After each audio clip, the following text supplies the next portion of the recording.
Assalamualaikum.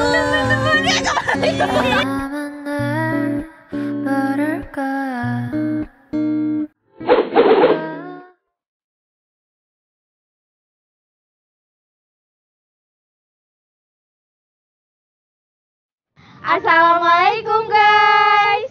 Kita ada di salah satu destinasi wisata yang mungkin bakal kita jelajahi ya Sofia. Yap. Kita bakalan tanya-tanya sama orang yang ada di sini, gimana sejarahnya, berdirinya kapan. Langsung aja yuk ikutin kita jalan-jalan. Cekidot.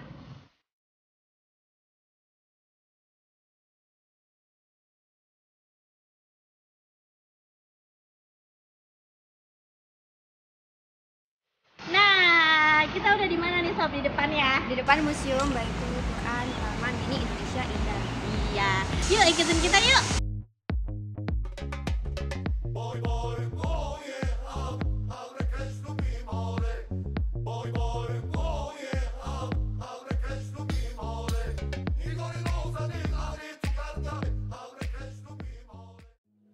Nah guys, jadi di pertama kita masuk udah disambut dengan Ka'bah. Selanjutnya masuk lagi yuk. Nah, selanjutnya kita bakalan ketemu sama yang namanya Al-Quran. Al-Quran. Gila guys, gede banget. Ya, dan ini katanya dia itu nggak pakai pengan gitu. Dia tulis tangan. Tulis tangan, keren banget kan. Nah, setelahnya kita bakal ketemu sama salah satu penjaga ya di sini ya. Dan penjaga itu tahu banget tentang segala informasi yang Iya. ada di sini. Yuk, langsung ikutin kita. Kepoin banget. Assalamualaikum. Oke, kita mau berkunjung nih. Kak, Pak, Kak nggak tahu siapa nih kita panggilnya? Oh, Kak. Oke. Boleh Kak keluar biar lebih enak lagi Iya. ngobrolnya. Oke. Namanya siapa nih, Kak? Saya namanya Kak Ato. Kanto. Perannya di sini sebagai Saya di sini sebagai pemandu museum. Oh, alhamdulillah kita langsung ketemu sama pemandu museumnya. Terus nih ya kayak udah berapa lama sih kerja di sini? Saya sudah hampir 5 tahun di sini. Wah, cukup lama ya. lama banget ya. Iya, berarti udah tahu dong seluk-beluknya seperti apa, ruangan-ruangan yang terpencilnya seperti apa. Tahu banget dong. Insya Allah sudah tahu dari ujung sampai ke ujung. Oke. Kak, boleh nggak sekalian kita ajak ke dalam sambil ngobrol-ngobrol tentang apa aja sih yang Iya. ada di museum ini? Kan tadi di depan udah ada Ka'bah tuh. Udah Terus ada sebelahnya ada Al-Quran. Tapi ini beneran nih, Kak nih, Al-Qurannya tuh ditulis pakai tangan dia. Ya, yang Al-Quran yang gede itu dua-duanya ditulis pakai tangan manual dua Oleh? orang santri dari Pondok Pesantren Al Asy'ariyah Kalibeber Wonosobo, Jawa Tengah. Oh, ya Allah. Ditulis tahun kapan nih Kak? Itu ditulis tahun 95 sampai 96, 1 tahun proses penulisannya. 2 tahun. 2 tahun. 95 Oh, sampai 95. Iya, 95, 96, 97. Nah, Oh, 97 kelarnya ya. 2 tahun selesai, dua-duanya kemudian dulu itu dihadiahkan kepada Presiden Soeharto pada waktu itu. Oh, iya. Kenapa dihadiahkan ke beliau? Ya, beliau pada waktu itu kan masih presiden. Nah, ya istilahnya Kepala negaranya kepala gitu. negara lah ya. Wah, istimewa kepada banget kepala dong. negara. Dikasih Al-Quran tulis tangan Iya. segede ini. Jadi, Oke. Oke. Yuk Kak, gimana Langsung kalau masuk aja. aja? di dalam kita akan belajar tentang sejarah mushaf Al-Quran. Oke, langsung udah aja, penasaran yuk. banget ayo. Yuk. Nah, ini apa nih Kak? Nah, ini di pertama ya, ini ruang pamer namanya Gedung Bait Al-Quran. Nah, di Gedung Bait Al-Quran ini semuanya isinya tentang Al-Quran. Nah, dimulai dari pertama ini adalah tentang sejarah penulisan Al-Quran dari masa ke masa. Wow, Nah, keren banget. ini kita harus pahami dulu perbedaan antara Al-Quran dan mushaf Al-Quran. Nah, bedanya itu Banyak yang apa? belum tahu. Jadi yang namanya Al-Quran itu isinya. Nah, kalau yang kita baca untuk ngaji itu namanya mushaf Al-Quran. Tuh. Jadi kalau misalkan Al-Quran itu isinya. Isinya. Tapi ketika dibaca, Kalau yang barangnya Barangnya biasa dibaca? dipakai ngaji itu Mushaf. Al-Quran. Oke, Al-Quran yang ada di dalamnya yang kita baca, mushaf adalah kertas yang Nah, yang ada tulisannya. yang ada tulisannya. Karena ketika Al-Quran turun itu kan bukan berwujud tulisan, tetapi hanya suara. Yang pertama. Jadi pertama itu diturunkan melalui suara, terus disampaikan kepada para sahabat, dan oleh para sahabat itu dituliskan ke kulit domba, daun-daun dan lain sebagainya, biar nggak hilang ya, nggak lupa ya. Semua para sahabat itu menghafal. Berarti daya ingat zaman dahulu itu bagus banget ya. Zaman dulu bagus banget. Nah, ini hanya ada contoh ketika ada tulisan pada zaman Nabi itu belum ada tanda harokat, tanda titik dan sebagainya. Oh, berarti ini salah satu coretan. Ya, ini hanya ada contoh, misalnya ini surat pada zaman Nabi, tulisan Arab pada zaman Nabi, seperti itu. Tulisan tanpa patah harokatnya gitu. Ya, tanpa tulisan. Di bagian ini terdapat beberapa jenjang perkembangan corak tulisan Arab. Mulai dari yang hanya simbol-simbol saja, garis-garis, sampai ke penambahan titik di huruf ba, ta, jim, dan lain-lainnya, juga termasuk harokatnya. Kak Ato menjelaskannya secara detail dan memahamkan kami secara sederhana tentang konteks sejarah yang diberikan dalam Museum Bait Al-Quran ini.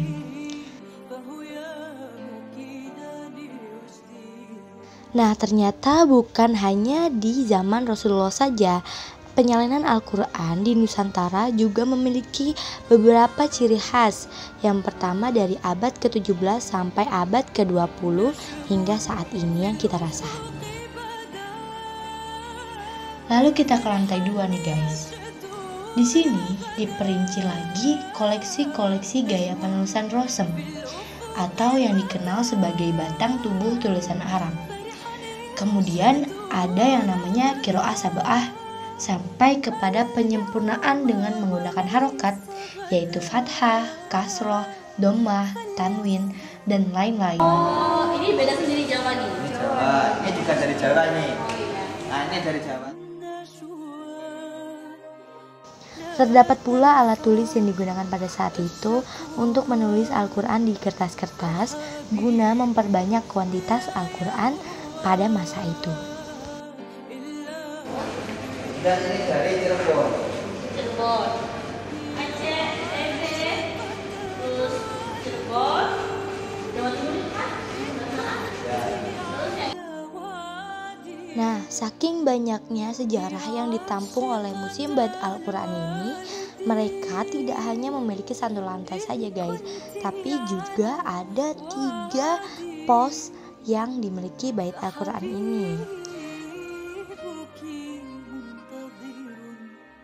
Kalau yang pertama tadi, koleksi mushaf-mushaf dan sejarah perkembangannya.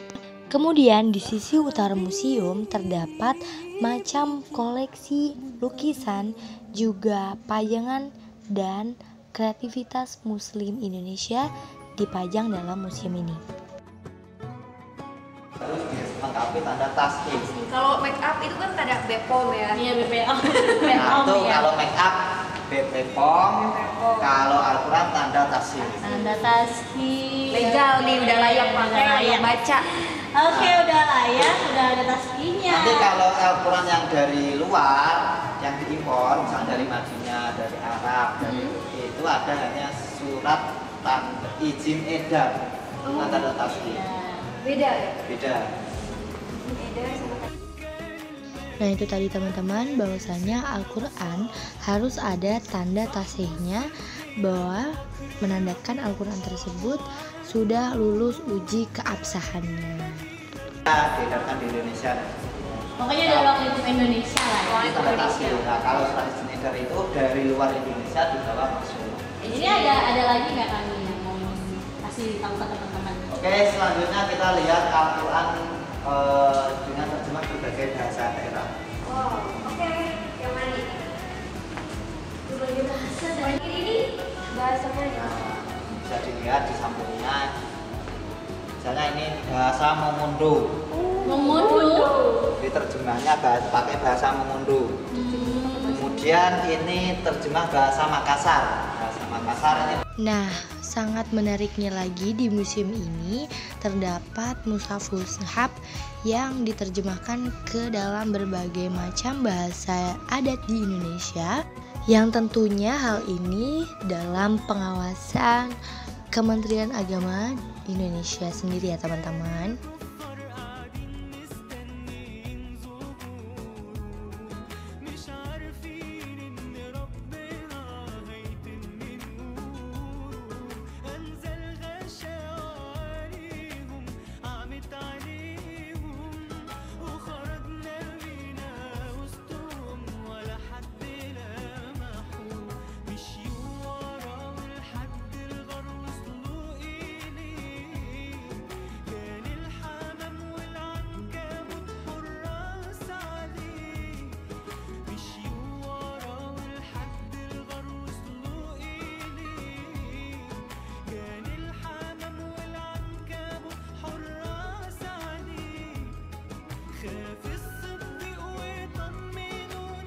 Tak terasa kita sudah banyak sekali mengulik Museum Bait Al-Quran ini. Jika teman-teman mau tahu lebih kepo dan lebih mendalami tentang mushaf dan sejarahnya, bisa datang langsung ke Taman Mini Indonesia Indah. Selamat menunaikan ibadah puasa bulan Ramadan 1442 Hijriah.